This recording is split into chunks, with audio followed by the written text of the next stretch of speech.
అందరికీ నమస్తే. Welcome to వలయం టీవీ. సామాన్యంగా మనందరికీ బాధ వచ్చినా సంతోషం వచ్చినా ముందుగా గుర్తొచ్చేది ఆ భగవంతుడే. అలాంటి ఆ భగవంతునికి సంబంధించిన బ్రహ్మోత్సవాలంటే ప్రజలందరికీ కనుల విందని చెప్పుకోవచ్చు. ప్రస్తుతం మనం షాద్నగర్లోని పెద్ద జానమ్మపేట శ్రీ గోదా సమేత లక్ష్మీ వెంకటేశ్వర స్వామి దేవాలయం దగ్గర ఉన్నాం. ఈ స్వామివారి బ్రహ్మోత్సవాలు అంగరంగ వైభవంగా జరుగుతున్నాయి. అవి ఈ నెల 28న మొదలయ్యి వచ్చే నెల 2వ తేదీ వరకు జరుగుతూ ఉంటాయి. వాటికి సంబంధించిన మరిన్ని విశేషాలు లోపలికి వెళ్ళి తెలుసుకుందాం.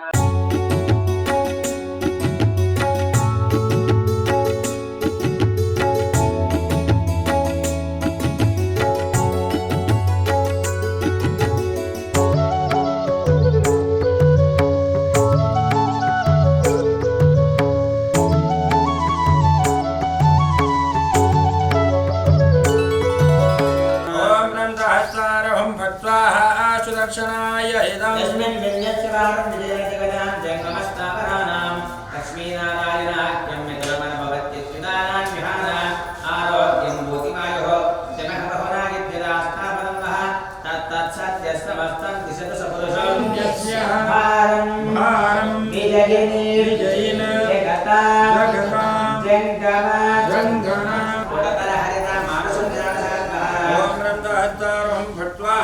सुदर्शनाय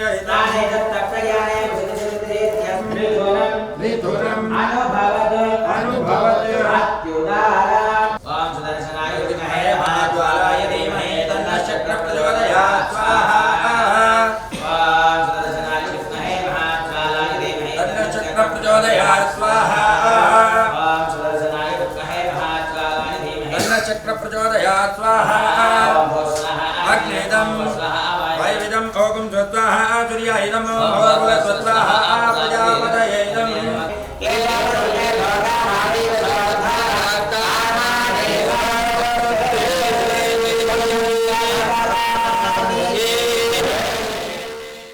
ఇప్పుడు మనతో పాటు మాజీ శాసనసభ్యులు మరియు టీటీడీ బోర్డు మాజీ సభ్యులు బక్కని నరసింహులు గారు మనతో ఉన్నారు. మరి ఈ ఆలయం యొక్క విశిష్టత ఏంటి అని వారి మాటల్లోనే అడిగి తెలుసుకుందాం. నమస్తే సార్. నమస్కారం సార్, ఇక్కడ ఆలయం యొక్క ప్రతిష్టత ఏంటి? అంటే దీనికి ఒక చరిత్ర అనేది ఉంటుందని మేము విన్నాము. ఆ చరిత్ర ఏంటో తెలియజెప్తారా?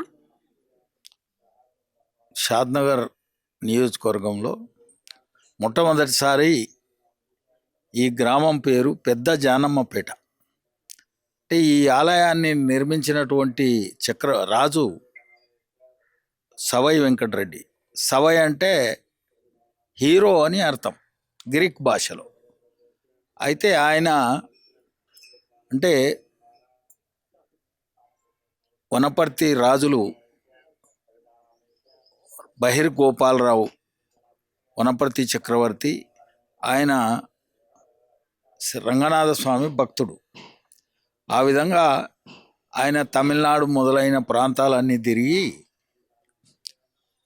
ఈ వనపర్తి సంస్థానంలో, అదేవిధంగా షాద్నగర్లో పెద్ద జానమ్మపేట సంస్థానంలో ఈ ఆలయం నిర్మించిండు.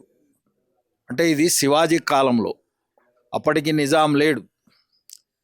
ఇది సుబేదారుల పరిపాలనలో, అంటే ఢిల్లీ చక్రవర్తి పరిపాలనలో ఉన్నది.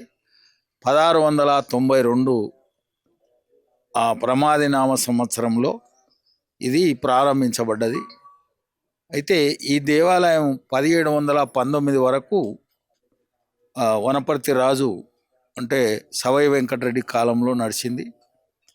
ఆ తర్వాత 1719లో ముబారిజ్ ఖాన్ అనే ఒక సుబేదారుడు, ఆ కాలంలో ఫరూక్ సియార్ ఢిల్లీ చక్రవర్తిగా ఉన్న సందర్భంలో విడిది గృహముగా ఉండేది. అంటే 26 గుర్రాలు, అదేవిధంగా 2 ఏనుగులు ఉండేవి ఆ కాలంలో. అయితే దానికి ఒక నేల బొయారం కూడా ఉన్నట్టు మేము చూసినాం చాలా కాలం. అవి తర్వాత అది లుప్తమైనవి. 1692 నుంచి 1719 వరకు ఈ దేవాలయ నిర్మాణమే కాకుండా కేశంపేటను కూడా తన భార్య పేరు నిర్మించిండు. ఇది తల్లి పేర జానమ్మ, పెద్ద జానమ్మపేట. అదేవిధంగా ఈ గ్రామానికి విశాలమైనటువంటి కోట, అదేవిధంగా గ్రామానికి నైరుతి భాగంలో చెరువు ఉన్నది. అయితే మామిడి తోటలు అవన్నీ, అంటే ఇప్పుడు ఆజం అలీ ఖాన్ తోటగా లేక గోల్డెన్ పార్క్గా సిఎస్కే గార్డెన్గా చెప్పి ఆ ప్రాంతంలో మామిడి పండ్లు వండేటట.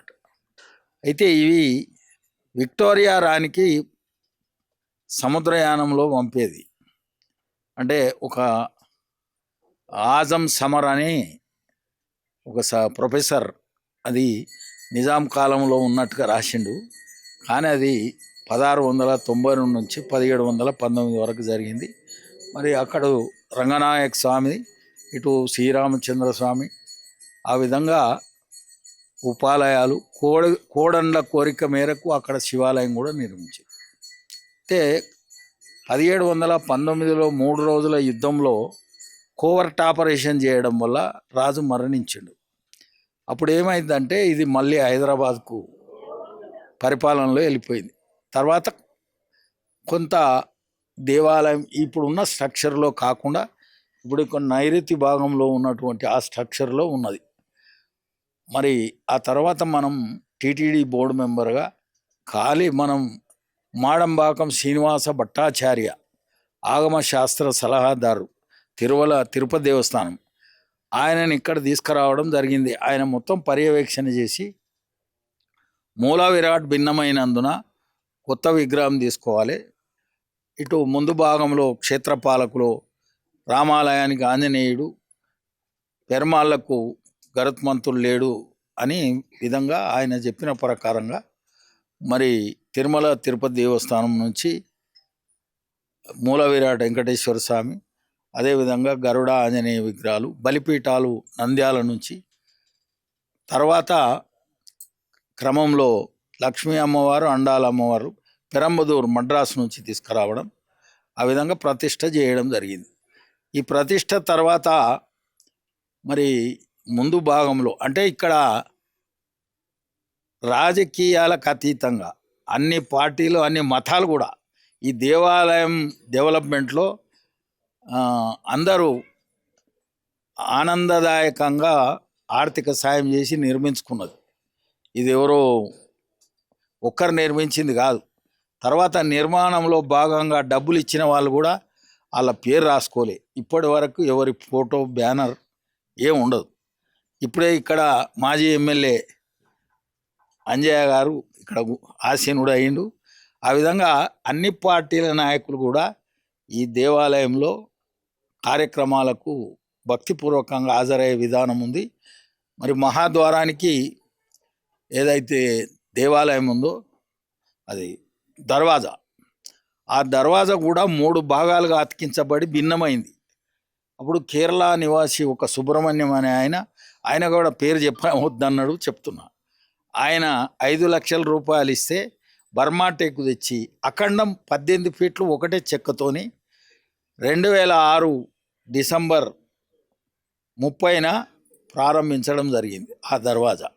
తర్వాత మళ్ళీ మొన్న డిసెంబర్ 30, 2025కి మళ్ళీ పునఃప్రారంభం చేసినాం. మళ్ళీ వైకుంఠ ఏకాదశి వచ్చింది. అంటే 2 పర్యాయాలు 20 సంవత్సరాల్లో ఆ విధంగా కలిసి వచ్చింది.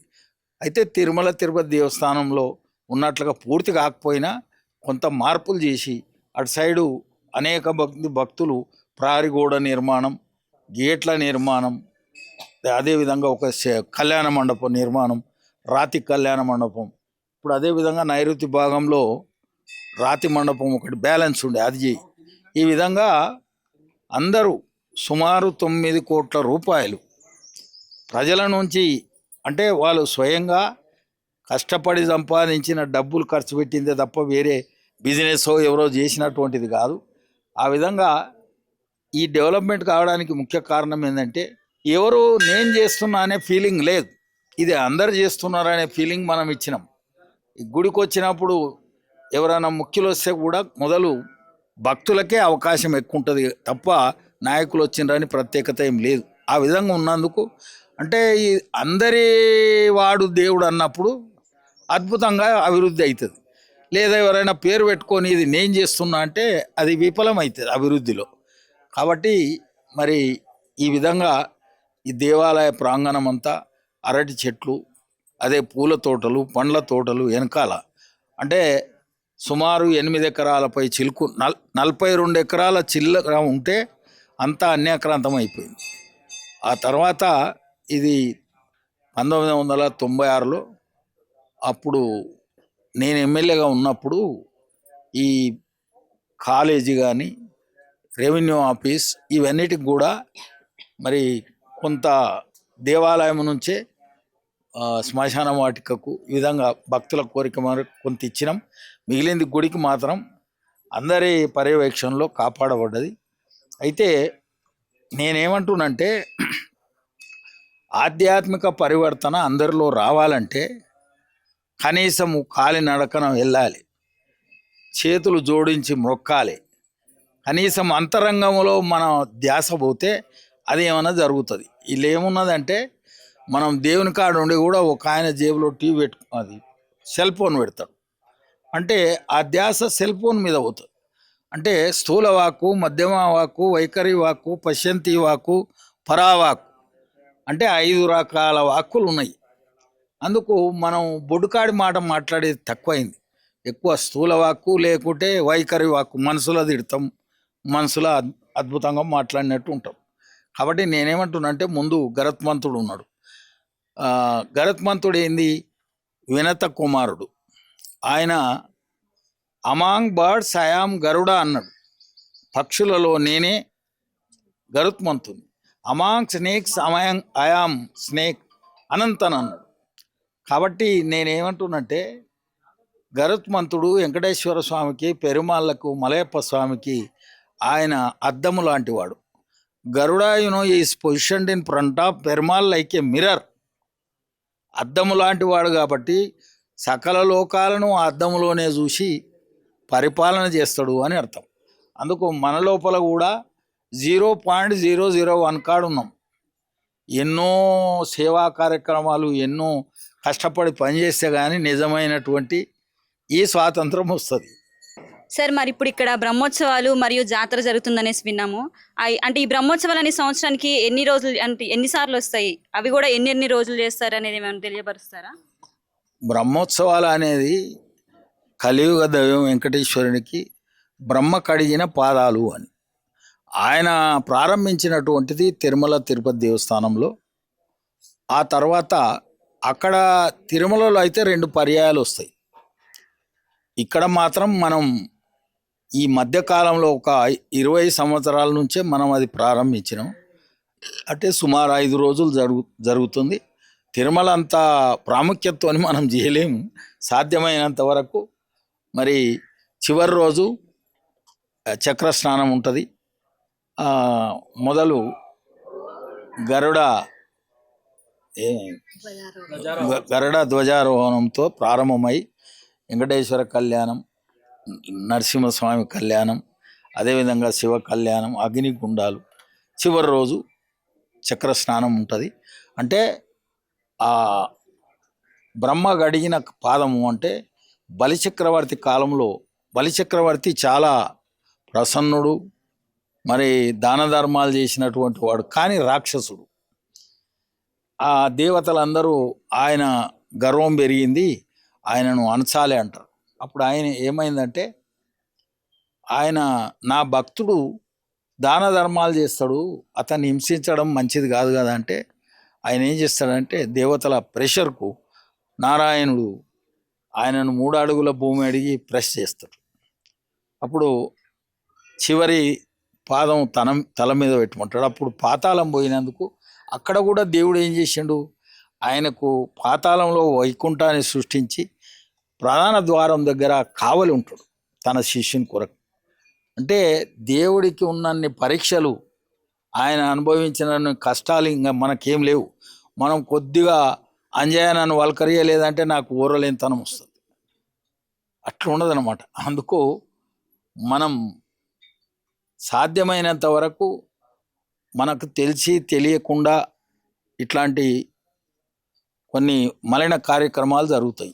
అందుకొరకు ఏంటంటే పవిత్రోత్సవాలు, పుష్పయాగము, అదేవిధంగా బ్రహ్మోత్సవాలు, ఈ విధంగా మరి మానవుల పునీతులు కావడానికి అన్ని సకల జీవుల సంరక్షణ కొరకే ఈ బ్రహ్మోత్సవాలు జరుగుతాయి.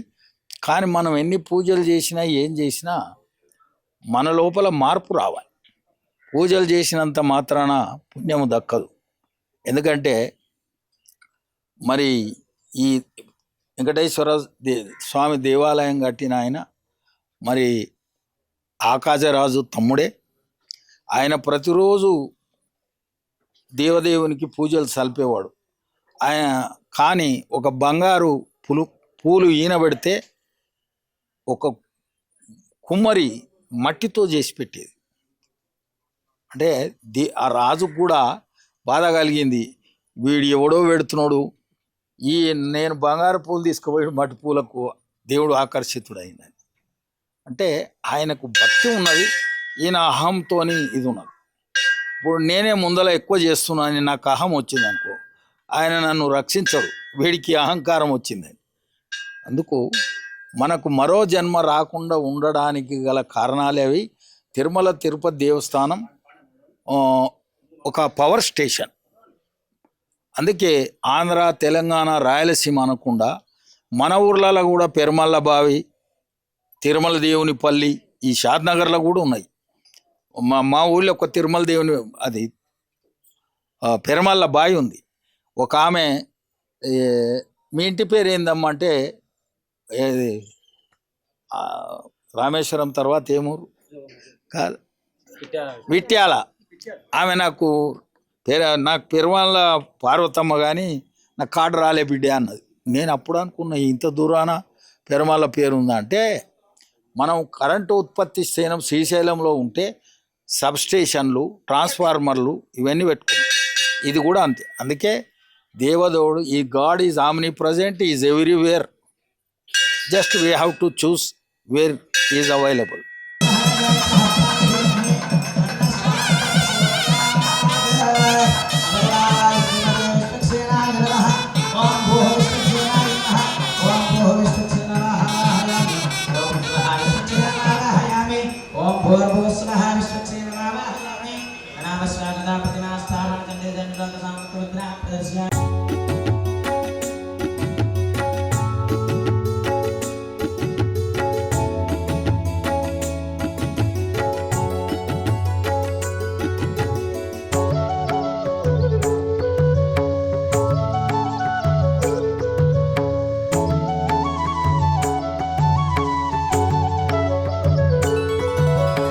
శ్రీ గోదా సమేత లక్ష్మీ వెంకటేశ్వర స్వామి దేవాలయం యొక్క ప్రధాన అర్చకులు శ్రీ శ్రీనివాసాచార్యులు గారు మనతో ఉన్నారు. మరి ఈ దేవాలయం యొక్క విశిష్టత గురించి ఆయన మాటల్లోనే అడిగి తెలుసుకుందాం. నమస్తే సార్. నమస్కారం అండి. కళ్యాణాద్భుత గాత్రాయ కామితార్థప్రదాయినే శ్రీమద్ వెంకటనాథాయ శ్రీనివాసాయ మంగళం. మన షాద్నగర్ సమీపంలో షాద్నగర్ పట్టణమందు వేయించేసి ఉన్నటువంటి శ్రీ గోదా సమేత శ్రీ లక్ష్మీ వెంకటేశ్వర స్వామి వారి యొక్క దేవస్థానము. దీన్ని పెద్ద జానమ్మపేటగా కూడా అందరూ పిలుస్తారు. 1692లో సవే పెద్ద వెంకటరెడ్డి గారు ఈ యొక్క ఆలయాన్ని 1692 నుంచి 1719 వరకు నిర్మించడం జరిగింది. వారి అమ్మగారి యొక్క కోరిక పరంగా ఈ యొక్క ఆలయాన్ని నిర్మించినట్లుగా మనకు ఇక్కడ ఉన్నటువంటి శాసనాలు ఆ విధంగా మనకు తెలియపరుస్తున్నాయి. వారి అమ్మగారి పేరు పెద్ద జానమ్మ గారు కాబట్టి వారి విలవేల్పు వెంకటేశ్వర స్వామి గారు కాబట్టి ఆ వెంకటేశ్వర స్వామి వారి యొక్క ఆలయాన్ని ఇక్కడ నిర్మించి ఈ యొక్క పట్టణానికి పెద్ద జానమ్మపేటగా వారు నామకరణ చేశారు. అదేవిధంగా వారి అమ్మగారి పేరు పరంగా ఇక్కడ చెరువులు, అదేవిధంగా బావులు ఈ విధంగా ఏర్పాటు చేసి ప్రజలను పాలించేవారు. ఆ విధంగా ఈ యొక్క ఆలయము ప్రాశస్తి కలిగింది. ఈ ఆలయంలో వెంకటేశ్వర స్వామి, గోదాదేవి లక్ష్మీదేవితో పాటుగా మరొక ఉపాలయంలో సీతారామచంద్రస్వామి, లక్ష్మీనారసింహస్వామి, పాండురంగస్వామి అమ్మవారు, అదేవిధంగా వరాహస్వామి వేంచేసి ఉంటారు. ఇంకొక ఉపాలయంలో రంగనాథస్వామి వారు వేంచేసి ఉంటారు. ఈ విధంగా ఈ ఆలయంలో ఈ యొక్క మూర్తులు వేంచేసి ఉంటూ, అదేవిధంగా మనకు పక్కకు ఇంకొక ప్రాంగణంలో శివాలయము, అదేవిధంగా అమ్మవారి యొక్క దేవాలయము, కాలభైరవ ఆలయము ఇవి కూడా మనకు ఉపాలయాలుగా ఇంకొక ప్రాంగణంలో ఉన్నాయి.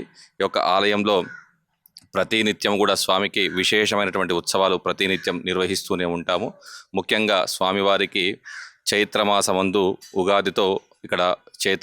ఉగాదితో ప్రారంభమయ్యి, అదేవిధంగా శ్రీరామనవమి రోజు స్వామికి సీతారామచంద్ర స్వామి యొక్క ఆలయంలో అత్యంత వైభవోపేతమైనటువంటి కళ్యాణ మహోత్సవం. ఆ తర్వాత మరుదినమే దశమి రోజు ఇక్కడ బ్రహ్మోత్సవాలు పూర్వకాలం నుంచి అంటే వస్తున్నటువంటి పరంపర పరంగా ఇక్కడ దశమి తిథి నుంచి బ్రహ్మోత్సవాలు ప్రారంభమయ్యి, అదేవిధంగా ఏకాదశి రోజు ఇక్కడ స్వామికి ధ్వజారోహణము, ద్వాదశి స్వామి వారి యొక్క కళ్యాణము, అదేవిధంగా పౌర్ణిమ రోజు స్వామి యొక్క విశేష రథోత్సవ కార్యక్రమము, చక్రస్నానం ఇలాంటి కార్యక్రమాలు బ్రహ్మోత్సవాలలో స్వామికి నిర్వహించడం జరుగుతుంది.